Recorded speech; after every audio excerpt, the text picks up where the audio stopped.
Mango ಸೀಸನ್ಗೆ ಮ್ಯಾಂಗೋನಲ್ಲಿ ಏನಾದರೂ ಮಾಡಬೇಕು ಅಂತ ಅಂದ್ಕೊಂಡಿದ್ರೆ ಈ ರೆಸಿಪಿನ ಟ್ರೈ ಮಾಡೋದು ಮರಿಬೇಡಿ.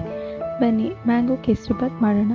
ಮೊದಲಿಗೆ ಒಂದು ಪ್ಯಾನ್ಗೆ ತುಪ್ಪ, ಗೋಡಂಬಿ, ದ್ರಾಕ್ಷಿ ಹಾಕ್ಕೊಂಡು ಅದನ್ನು ಚೆನ್ನಾಗಿ ಹುರ್ಕೊಳ್ಳಿ.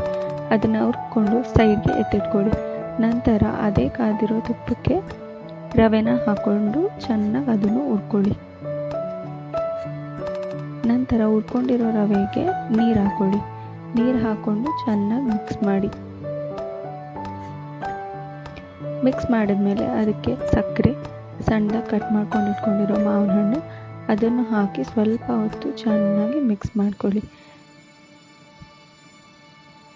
ಅದನ್ನು ಚೆನ್ನಾಗಿ ಮಿಕ್ಸ್ ಮಾಡ್ಕೊಂಡ್ಮೇಲೆ ಅದಕ್ಕೆ ಹುರಿದಿಟ್ಕೊಂಡಿರೋ ದ್ರಾಕ್ಷಿ, ಗೋಡಂಬಿನ ಹಾಕಿ, ಬೇಕಿದ್ರೆ ಸ್ವಲ್ಪ ಏಲಕ್ಕಿ ಪುಡಿ ಮತ್ತು ತುಪ್ಪ ಹಾಕ್ಕೊಂಡು ಮಿಕ್ಸ್ ಮಾಡಿಕೊಂಡ್ರೆ ಮ್ಯಾಂಗೋ ಕೇಸರಿಬಾತ್ ರೆಡಿ. ಮತ್ತಷ್ಟು ವೀಡಿಯೋಸ್ಗೆ ಸಬ್ಸ್ಕ್ರೈಬ್ ಮಾಡೋದು ಮರಿಬೇಡಿ.